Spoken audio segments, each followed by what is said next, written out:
राधे राधे, हरे कृष्णा।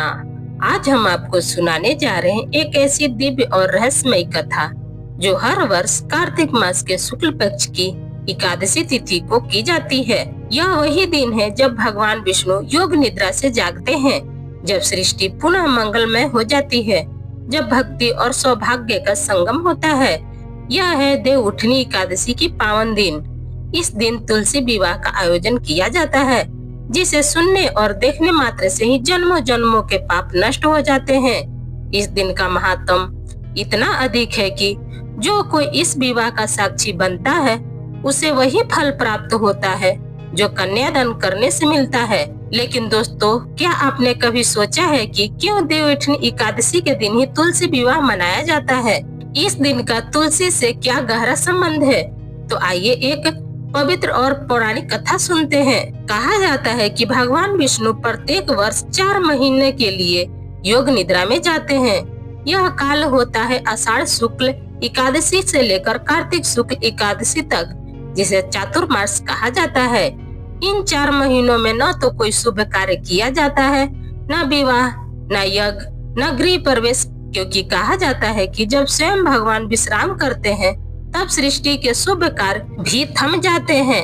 देवता, ऋषि, मुनि सभी इस काल में तपस्या और भक्ति में लीन रहते हैं। फिर जब कार्तिक मास की शुक्ल एकादशी आती है तो भगवान विष्णु योग निद्रा से जागते हैं। उसी क्षण जब वे करवट लेते हैं, ब्रह्मांड में एक दिव्य तरंग फैल जाती है।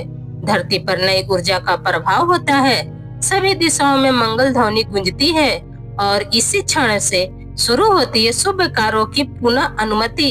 इसलिए इस दिन को कहा जाता है देव उठनी या प्रबोधनी एकादशी। कहते हैं उस सुबह जब सूर्य की किरणें धीरे धीरे पृथ्वी को आलोकित करती है, तब भगवान विष्णु क्षीर सागर में अपनी योग निद्रा से जागते हैं।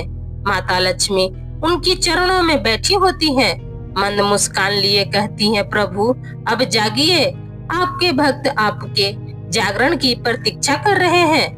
तब भगवान विष्णु उठकर कहते हैं, लक्ष्मी अब संसार के शुभ कार्य पुनः शुरू होंगे। उसी क्षण धरती पर भक्त दीपक जलाते हैं और गाते हैं, उठो देवा जागो देवा, चातुर्मास भयो समाप्त, तुलसी विवाह कराऊं तो मंगल कार्य कराऊं, सछात हो। और भक्तों, यही वो क्षण है जब तुलसी विवाह का आरंभ होता है। अब आइए जानते हैं यह तुलसी विवाह क्यों और कैसे हुआ। बहुत प्राचीन काल में समुद्र मंथन के बाद जब देवताओं और दानवों के बीच बार बार युद्ध होने लगे, तब असुरों में एक अत्यंत पराक्रमी और धर्मशील राजा था जलंधर। वह समुद्र से उत्पन्न हुआ था और भगवान शिव के तेज से बना था। जलंधर की पत्नी थी वृंदा, जो स्वयं तुलसी के रूप में पूजती हुई है। वृंदा अत्यंत पतिव्रता और सती और भगवान विष्णु की महान भक्त थी। उनका तप और सतीत्व इतना प्रबल था कि उनके पतिव्रत धर्म से ही जलंधर को अपराजय शक्ति मिली हुई थी। कोई भी देवता उसे परास्त नहीं कर सकता था, क्योंकि वृंदा की पतिव्रता उसकी ढाल बन चुकी थी। देवताओं ने जब बार बार पराजय पाई तो ब्रह्मा जी के पास गए और बोले, हे पितामह, जलंधर अत्याचार कर रहा है, परंतु उसके सतीत्व के कारण कोई उसे हरा नहीं पा रहा है। अब आप ही कोई उपाय बताइए। तब ब्रह्मा जी बोले, यह शक्ति उसकी पत्नी वृंदा की प्रतिव्रता निष्ठा से निहित है। जब तक उसका सतीत्व टूटेगा नहीं, जलंधर अजय रहेगा। तब सभी देवता भगवान विष्णु की शरण में पहुँचे। विष्णु बोले, मैं कोई अनर्थ नहीं करना चाहता, पर यदि यह अधर्म को समाप्त करने के लिए आवश्यकता है तो मैं लीला करूंगा। वृंदा हर दिन स्नान करके अपने पति के कल्याण के लिए भगवान विष्णु का ध्यान करती थी।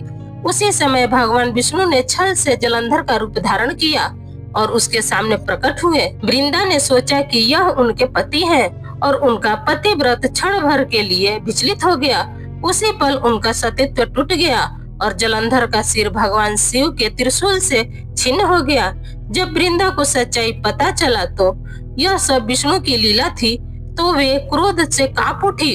उन्होंने कहा, हे विष्णु, आपने मेरे पतिव्रत का अपमान किया है, मैं आपको श्राप देती हूँ, आप पत्थर के बन जाएंगे। विष्णु ने श्राप को शांति से स्वीकार किया और बोले, हे वृंदा, तुम्हारा यह क्रोध भक्ति है। मैं तुम्हारे तप की महिमा जानता हूँ।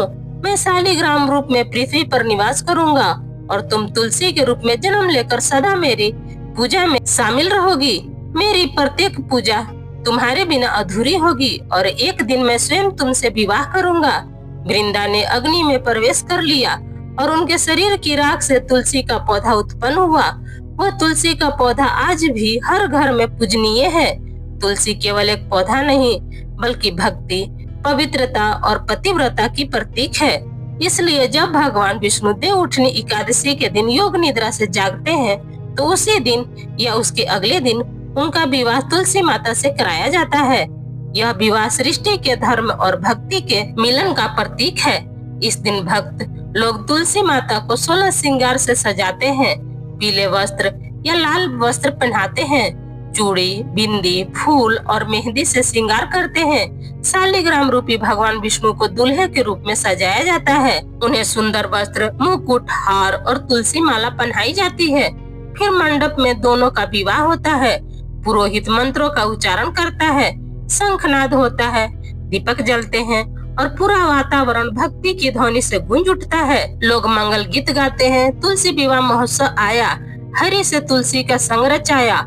मंगलमय भगवान विष्णु, मंगलमय तुलसी माता। इस दिन का महत्व इतना अधिक है कि जो कोई इस विवाह का साक्षी बनता है उसे वही फल प्राप्त होता है जो कन्यादान करने से मिलता है। यह विवाह के लिए एक धार्मिक अनुष्ठान नहीं है, यह सृष्टि में प्रेम, निष्ठा और समर्पण का प्रतीक है। तुलसी का विवाह विष्णु से होना बताता है कि भक्ति बिना ईश्वर अधूरे हैं और ईश्वर बिना भक्ति में अधूरी है। भक्तों को इस वर्ष देवउठनी एकादशी शनिवार 1 नवंबर 2025 को मनाई जाएगी। कुछ लोग रविवार को तुलसी विवाह नहीं करते हैं क्योंकि वह सूर्य देव का दिन होता है। ऐसे में श्रद्धालु चाहे तो एकादशी यानी कि शनिवार को ही तुलसी विवाह कर सकते हैं या फिर द्वादशी या सोमवार 3 नवंबर को भी कर सकते हैं। भाव सच्चा हो तो भगवान स्वयं समय को पवित्र कर देते हैं। कहते हैं इस दिन जो भी व्यक्ति तुलसी विवाह करता है या उसमें सहभागी बनता है उसके घर में सुख, समृद्धि और वैवाहिक आनंद सदा बनी रहती है। दरिद्रता दूर होती है, पाप मिटते हैं और भगवान विष्णु लक्ष्मी की कृपा प्राप्त होती है। तो जो भक्त इस देवउठनी एकादशी पर आप तुलसी मंडप के सामने दीप जलाएं तो मन में यही भाव रखें कि जैसे भगवान विष्णु ने तुलसी माता के संग दिव्य मिलन किया वैसे ही आपके जीवन में भी भक्ति, प्रेम और सौभाग्य का संगम सदा बना रहे।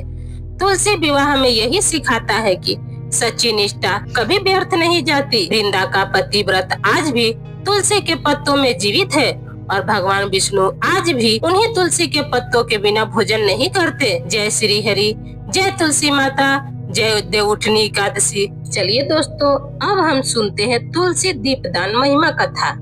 एक बार देवी लक्ष्मी ने भगवान विष्णु से पूछा, हे स्वामी, कार्तिक मास में दीपदान का इतना बड़ा महत्व क्यों बताया गया है?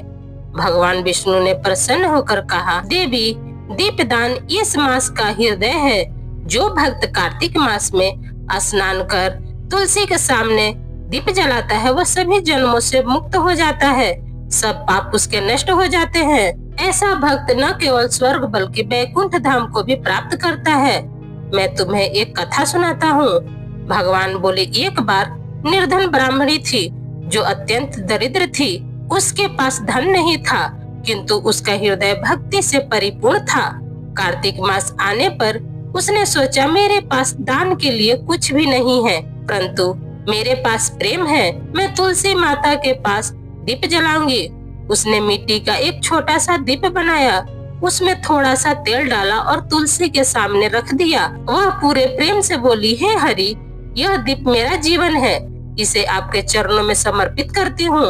वह रात भर दीप को जलते हुए निहारती रही। अंत में नींद में ही प्राण त्याग दिए। जब यमदूत आए तो उन्हें रोक दिया गया। आकाशवाणी हुई, यह ब्राह्मणी कार्तिक में दीपदान के पुण्य से युक्त हो गई है, इसे विष्णु धाम ले जाओ। देवी लक्ष्मी, ऐसा है, कार्तिक दीपदान का फल जो भक्त कार्तिक मास में एक भी दीप तुलसी के पास जलाता है वह मेरे प्रिय जनों में सम्मिलित होता है। उसके कुल में दरिद्रता नहीं रहती है और उसके घर में सदा लक्ष्मी का निवास होता है। भगवान के वचन सुनकर देवी लक्ष्मी ने कहा, हे प्रभु, निश्चय ही यह मास समस्त लोगों को पवित्र करने वाला है। इस प्रकार कार्तिक दीपदान की महिमा संपूर्ण सृष्टि में फैल गई। जो कोई इस मास में तुलसी के पास दिया जलाता है वह अपने पाप, भय और दुखों से मुक्त होकर अमरता को प्राप्त करता है। भक्तों, प्रत्येक कथा अपने आप में भक्ति, प्रेम और मोक्ष का संदेश देती है। तो प्रेम से बोलिए जय श्री हरि विष्णु भगवान की जय, तुलसी माता की जय। तो ये मेरा कथा बस यहीं तक कथा। कैसा लगा आपको मेरा कथा, ये बताने के लिए कमेंट्स बॉक्स में जरूर कमेंट करिएगा। अगर आपको मेरा कथा पसंद आता है तो प्लीज आप मेरे वीडियो को एक लाइक कर दीजिएगा। चैनल पर पहली बार आए हैं तो चैनल को भी पक्का सब्सक्राइब कर दीजिएगा, क्योंकि दोस्तों आपका एक लाइक हमें बहुत हिम्मत और प्रेरणा देती है आगे की वीडियो बनाने के लिए। फिर मिलती हूँ एक नए वीडियो के साथ। तब तक जहाँ भी रहिए खूब खुश रहिए, स्वस्थ रहिए। धन्यवाद।